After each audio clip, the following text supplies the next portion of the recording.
అంతేకాకుండా రెండవదిగా మనం యెహోవాను ఎలా స్తుతించగలమంటే మనము పాటలు పాడడం ద్వారా యెహోవాను స్తుతించగలము అని బైబిల్ తెలియజేస్తుంది. ఇక మూడవదిగా మనం యెహోవాను ఎలా స్తుతించగలము అని మీరు అడిగినట్లయితే సంఘముగా కూడుకొని మనము యెహోవాను స్తుతించగలము. సంఘముగా కూడుకొని యెహోవాను స్తుతించగలము. మీరు హెబ్రీయులకు రాసిన పత్రిక 10వ అధ్యాయము 24, 25వ వచనం గనుక చూసినట్లయితే, కొందరు మానుకొనుచున్నట్టుగా సమాజముగా కూడుట మానక ఒకరినొకడు హెచ్చరించుచు ఆ దినము సమీపించుట మీరు చూచిన కొలది మరి ఎక్కువగా అలాగు చేయుచు ప్రేమ చూపుటకును సత్కార్యములు చేయుటకును ఒకరినొకడు పురికొల్పవలెనని ఆలోచింతుము అని ఇక్కడ హెబ్రీ గ్రంథకర్త అంటున్నాడు. ప్రియమైన బిడ్డలారా, ఇక్కడ అంటున్నాడు, కొందరు మానుకొనుచున్నట్లుగా మానకుండా మీరు సమాజముగా కూడండి. ప్రతి వారము సమాజముగా కూడుకొని సహవాసంలో ఉంటూ దేవుని కలిసి స్తుతించండి అని ఇక్కడ హెబ్రీ గ్రంథకర్త అంటున్నాడు. మరి మీరు అసలు సంఘానికి ఎందుకు వెళ్తారు? ఒక్కసారి మిమ్మల్ని మీరు ప్రశ్నించుకోండి. మీరు సంఘానికి ఎందుకు వెళ్తారు? ఒక్కసారి ఆలోచించండి. చాలా మంది ఎందుకు వెళ్తామంటే మీరు అంటారు, దేవుని నుంచి ఏదైనా మేలు పొందుకోవడానికి, దేవుని నుంచి ఆశీర్వాదం పొందుకోవడానికి, కష్టాల్లో ఉన్నప్పుడు దేవుని యొక్క మరి ఆదరణ పొందుకోవడానికి, జీవితంలో గొప్ప కార్యాలు దేవుడు జరిగించాలని వెళ్తున్నాను అని మీరు అనవచ్చు.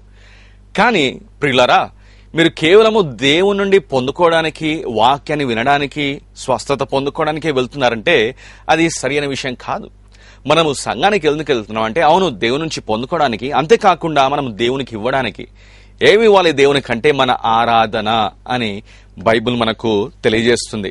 చాలా మంది సంఘానికి ఎందుకు వెళ్తుంటారంటే కేవలం వాక్యం వినడానికి, అందుకే వారు సరిగ్గా వాక్యము ప్రకటించే సమయానికి వెళ్తుంటారు. అలా కాకుండా మనము ప్రియమైన బిడ్డలారా, మరి ప్రారంభ ప్రార్థన స్టార్ట్ అవ్వకముందే మనం వెళ్ళి మనమందరము దేవుని సన్నిధిలో కనిపెట్టుకొని కలిసి మనం పాటల ద్వారా దేవుని స్తుతించాలి, ఆరాధించాలి, సంఘముగా కూడుకొని ప్రభువును మాయంపరచాలని దేవుడు కోరుతున్నాడు. ప్రియులారా, మరి మనం యెహోవాను ఎలా స్తుతించగలమంటే సంఘముగా కూడుకొని యెహోవాను స్తుతించగలము అని బైబిల్ మనకు తెలియజేస్తుంది. ప్రియులారా, ఎప్పుడైతే మనం అందరం ఈ రీతిగా కలిసి దేవుని స్తుతిస్తామో దేవుడు మహిమపరచబడతాడు అని బైబిల్ తెలియజేస్తుంది. అయితే ఒకవేళ మీరు సంఘానికి వెళ్లి కేవలము వాక్యం వింటున్నారంటే మీరు దేవుని నుంచి పొందుకుంటున్నారు కానీ దేవునికి ఇవ్వటం లేదు. దేవునికి చెందాల్సిన మహిమ మీరు ఇవ్వటం లేదు అని మనకు అర్థమవుతుంది. కాబట్టి మనం కేవలం పొందుకునే వారం లాగా ఉండకుండా మనము త్వరగా వెళ్లి ప్రభు సన్నిధికి వెళ్లి మనము దేవుని స్తుతించాలి. మన ఆరాధన ఆయనకి ఇవ్వాల్సిన అవసరము ఎంతకైనా ఉంది. ప్రియమైన బిడ్డలారా, మరి దేవుడు స్తుతులకు యోగ్యుడు. మీకు ఒక విషయం తెలుసు, ఎప్పుడైతే మీరు దేవుని ఆరాధిస్తారో, దేవుని గణపరుస్తారో, దేవుని స్తుతిస్తారో, అప్పుడు ఏమవుతుందంటే మీ హృదయం అనేది వాక్యం వినడానికి సిద్ధపడుతుంది. అంతేగాని మీరు సరిగ్గా వాక్యం చెప్పే సమయంలోకి వెళ్తే సంఘానికి మీరు ఆ వాక్యం మీలో పనిచేయదు. కానీ మీరు ఎప్పుడైతే ముందుగానే వెళ్లి దేవుని స్తుతించి ఆరాధిస్తారో మీ హృదయం అనేది సిద్ధపడుతుంది. చాలాసార్లు మరి నేను కూడా గమనించాను నా జీవితంలో, ఏంటంటే ఎప్పుడైతే స్తుతి ఆరాధన అనేది మా సంఘంలో అద్భుతంగా ఉంటుందో అప్పుడు దేవుని యొక్క వాక్యం ఇంకా బలంగా వస్తుంది. కొన్నిసార్లు ఆ వర్షిప్ అనేది, ఆరాధన అనేది అంత మరి సరైన రీతిగా ఆత్మ నడిపింపు లేనట్లయితే చాలాసార్లు ఏమవుతుందంటే ఆ వాక్యం కూడా అంత బలంగా ఉండదు. కాబట్టి ప్రియులారా, మనం చేయాల్సిన విషయం ఏంటంటే మనము దేవుని స్తుతించాలి, ఆరాధించాలి. ఆ రీతిగా మన హృదయము సిద్ధపడుతుంది అనే విషయం మనకు అర్థమవుతుంది. ప్రియమైన బిడ్డలారా, మనం అందరము కలిసి ప్రభుని స్తుతించి ఆరాధించాలి, సంఘముగా కూడుకొని దేవుని స్తుతించాలి అని బైబిల్ తెలియజేస్తుంది. మీరు అనవచ్చు, పాస్టర్ గారు నేను ఇంట్లోనే బైబిల్ చదువుకుంటాను, టీవీలో వచ్చే కార్యక్రమాలను ఆదివారం ఉదయం చూస్తాను, అది ఆ వాక్యం విని ఇంట్లోనే ఆరాధించుకుంటే సరిపోదా అని అనుకోవచ్చు. లేదండి, మీరు సంఘముగా కూడుకొని సమాజముగా కూడుకొని ఎప్పుడైతే దేవుని స్తుతిస్తారో దాంట్లో ప్రత్యేకమైన దీవెనలు ఉంటుంది. అక్కడ ప్రత్యేకమైన దేవుని యొక్క సన్నిధి అక్కడ మనము అనుభవించగలము. కాబట్టి మనందరము సమాజముగా కూడుకొని మరి దేవుని స్తుతించడము ఎంతో ముఖ్యమైన విషయము అని బైబిల్ తెలియజేస్తుంది.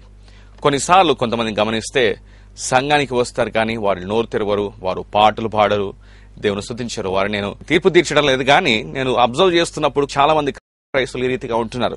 ప్రియులారా, మనము సమాజంగా కూడుకున్న ప్రతిసారి ప్రతి ఆదివారం ప్రభు సన్నిధికి వచ్చినప్పుడు మరి ప్రభుని స్తుతించాలి, గణపరచాలి, ఆయన మాయపరచాలి, సంఘముగా కూడుకొని మనము దేవుని స్తుతించాలి అని బైబిల్ మనకు తెలియజేస్తుంది.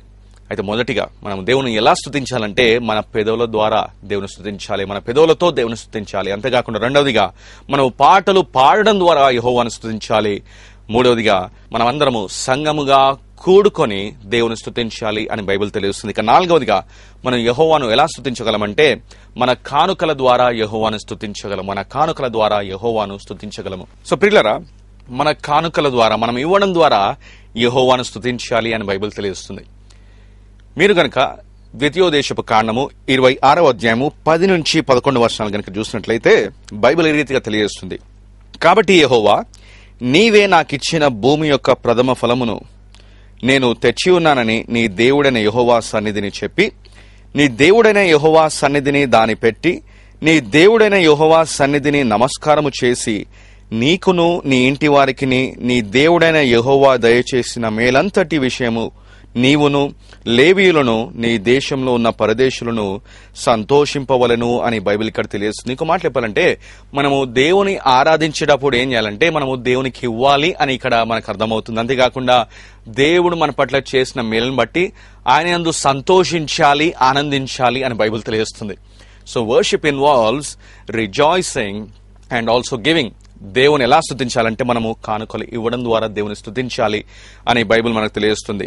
అంతేకాకుండా మొదటి దినవృత్తాంతాల గ్రంథము 16వ అధ్యాయము 29వ వచనంలో గనక చూసినట్లయితే అక్కడ కూడా మనము కానుకల ద్వారా నైవేద్యము ద్వారా యెహోవాను స్తుతించాలి అని అక్కడ బైబిల్ మనకు తెలియజేస్తుంది. ప్రియులారా, మనం ఎప్పుడైతే దేవునికి ఇస్తున్నామో దాని ద్వారా ఏం చేస్తున్నామంటే యెహోవాను స్తుతిస్తున్నాము అని మనం అర్థం చేసుకోవాలి. అంతేకాకుండా మత్తయి రాసిన సువార్త 2వ అధ్యాయం 11వ వచనంలో చూస్తున్నాం. అక్కడ జ్ఞానులు కూడా యేసు ప్రభువును ఎలా మహిమపరుస్తున్నారు, ఎలా స్తుతిస్తున్నారంటే కానుకల ద్వారా వారు యెహోవాను స్తుతిస్తున్నారు. అయితే ప్రియులారా, మనని రక్షించిన దేవుని, మనని విమోచించిన దేవుని, మనని కాపాడిన దేవుని, మన జీవితంలో అద్భుత కార్యాలు చేసే దేవుని ఎలా మనం స్తుతించాలంటే మన కానుకల ద్వారా, మనం ఇవ్వడం ద్వారా ఆయనని స్తుతించాలి అనే బైబిల్ మనకు తెలియజేస్తుంది. మన గుండె ఎప్పుడు కొట్టుకుంటుందంటే అది కేవలము దేవుని యొక్క కృప మాత్రమే. మనం ఊపిరి పీల్చుకోగలుగుతున్నామంటే అది దేవుని యొక్క కృప వల్లనే అంటూ మనము కృతజ్ఞతాపూర్వకంగా మనము కానుకలు సమర్పించుకొని దేవుని స్తుతించాలి అని బైబిల్ మనకు తెలియజేస్తుంది. మనకున్న సమస్తమునకు ఆధారము దేవుడే అని మనం అర్థం చేసుకోవాలి. మనము దేవుని పట్ల కృతజ్ఞత కలిగి ఉండాలి. మనకు కలిగిన అంతటిలో మనం ఏం చేయాలంటే ప్రభువుకి ఇవ్వాలి. ఇవ్వడం ద్వారా మనము దేవుని స్తుతించగలము, ఆరాధించగలము అని బైబిల్ తెలియజేస్తుంది.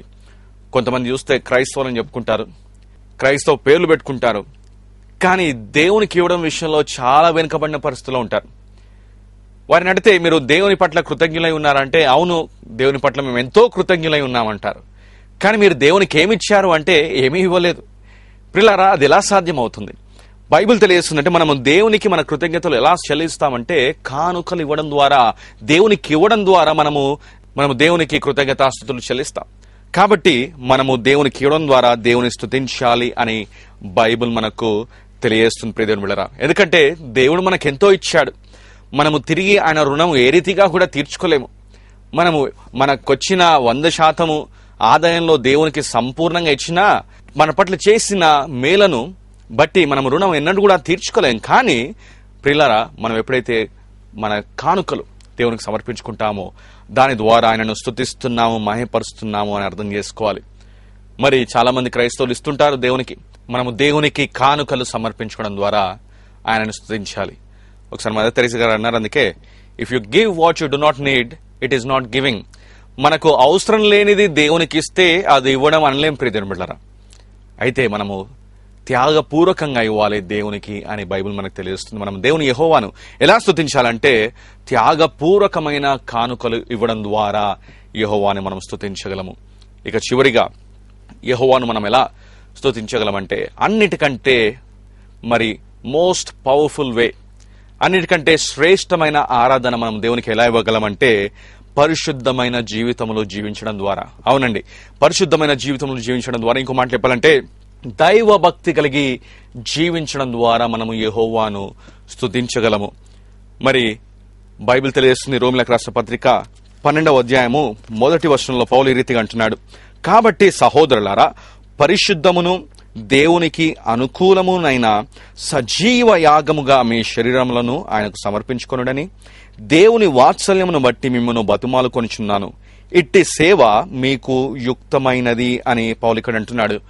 NIVలో ఉంటుంది your spiritual act of worship. అదేంటంటే మన జీవితాలను ఆయనకు సమర్పించుకోవడము, అది ఆరాధన, ఇక్కడ సేవ అని ఉంది.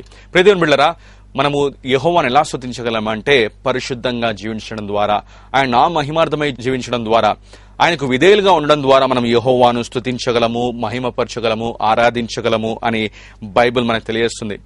అందుకే యేసుప్రభువు వారు అంటున్నారు యోహాను 14:15లో, మీరు ఒకవేళ నన్ను ప్రేమిస్తే నా ఆజ్ఞలను గైకొంటారు, నా పట్ల విధేయత కలిగి ఉంటారు అని బైబిల్ తెలియజేస్తుంది. చూడండి, మరి ఎవరు యెహోవాను నిజంగా స్తుతించగలరంటే ఎవరైతే దేవుని పట్ల కృతజ్ఞత కలిగి ఉంటారో కేవలం వారే యెహోవాను స్తుతించగలరు. ఒకవేళ మీరు దేవుని పట్ల కృతజ్ఞత కలిగి లేనట్లయితే మీరు యెహోవాను స్తుతించలేరు. మీరు పాపములో శాపంలో జీవిస్తూ నేను యెహోవాను స్తుతిస్తున్నాను, యెహోవా పట్ల కృతజ్ఞునై ఉన్నానంటే అది సాధ్యం కాదు. మనం ఎప్పుడు దేవుని నిజంగా స్తుతించగలమంటే పరిశుద్ధంగా జీవించడం ద్వారా, దైవభక్తి కలిగి జీవించడం ద్వారా అని మనకు అర్థమవుతుంది.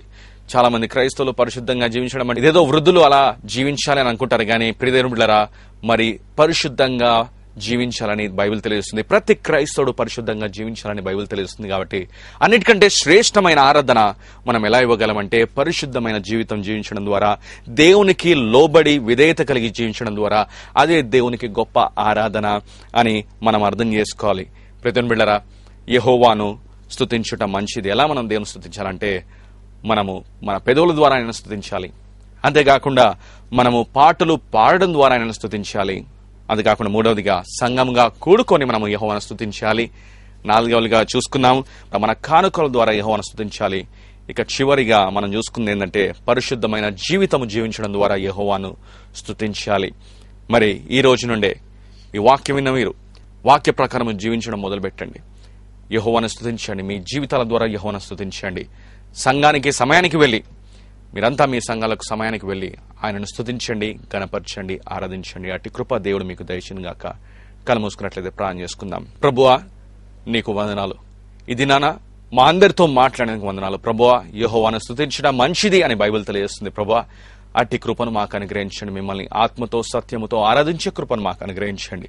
ఓ ప్రభువా, మీ బిడ్డలు జీవితాల్లో మీరే కార్యం జరిగించండి. మా జీవితంలో ఎన్నో కార్యాలు చేసావు ప్రభా, అయినప్పటికీ మేము మీ పట్ల కృతజ్ఞులై ఉండకుండా ఉంటున్నాం. కాబట్టి ప్రభా, మమ్మల్ని క్షమించి మా హృదయపూర్వకమైన ఆరాధన ఇచ్చే కృప మాకు అనుగ్రహించండి. మిమ్మల్ని స్తుతించే కృప అనుగ్రహించండి. మహిమపరిచే కృప అనుగ్రహించండి. ఎవరైతే అనారోగ్యత బాధపడుతున్నారో ఇప్పుడు నజరేయుడైన యేసుక్రీస్తు నామములో ప్రతి ఒక్కరిని ముట్టండి, స్వస్థపరిచిన అద్భుత కార్యం జరిగించండి. కుటుంబ సమస్యలో చిక్కుకున్న వారిని ప్రభా మీరే కనికరించండి. వారి జీవితాల అద్భుత కార్యం జరిగించండి. ఓ ప్రభా, ఎవరైతే నాతో పాటు ఈ దినాన ప్రార్థిస్తున్నారో వారి ప్రతి ఒక్క వాంఛలను మీరే తీర్చండి. మీ చిత్త ప్రకారమున ప్రతి వాంఛలను తీర్చి ఆశీర్వదించి మహిమ పొందమని వాక్యాన్ని వీక్షిస్తున్న ప్రతి ఒక్కరిని మీరే బలపరిచి దీవించి ఆశీర్వించమని యేసుక్రీస్తు వారి అతి పరిశుద్ధ నామములో అడిగి వేడుకొంచున్నాం మా తండ్రి. ఆమేన్, ఆమేన్. God bless you. దేవుడు మిమ్మల్ని దీవించును గాక. మరి మీరు ఈ వాక్యాన్ని వీక్షిస్తున్నట్లయితే మీరు తప్పకుండా ఫోన్ కాల్స్ ద్వారా మీ స్పందనను తెలియజేయండి. దేవుడు మీతో మాట్లాడుతున్నట్లయితే మీరు తప్పకుండా మీ స్పందనను తెలియజేయగలరు. మేమందరం మీ కొరకు ప్రార్థిస్తున్నాము. God bless you. దేవుడు మిమ్మల్ని దీవించును గాక. Join us in our Sunday worship services. Our church address: El Shaddai Full Gospel Church, Swagat Function Hall, Sri Colony, Merenmed X Roads, Secunderabad. Our phone numbers: 98480 04094, 93922 93871.